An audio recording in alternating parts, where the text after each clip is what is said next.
आज आपण मुलांचे संख्याज्ञान, संख्या संबोध, संख्या वाचन कसं दृढीकरण होतील आज त्याच्यावर आपण एक कृतीयुक्त गीतातून संख्या ज्ञान, संख्या वाचन घेणार आहोत. तर सादर करीत आहे एकल्याराचे विद्यार्थी. माझ्या पाठी म्हणायचं आहे, अंगणात रिंगण रिंगणात अंगण,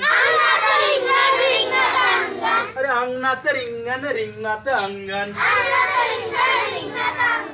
अंगणात रिंगण रिंगणात अंगण, रिंगणात घोडा कोणाचा कोणाचा, रिंगणात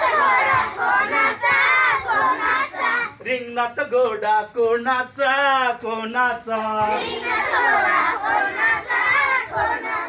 अरे रिंगणात घोडा आयुचा आयुचा,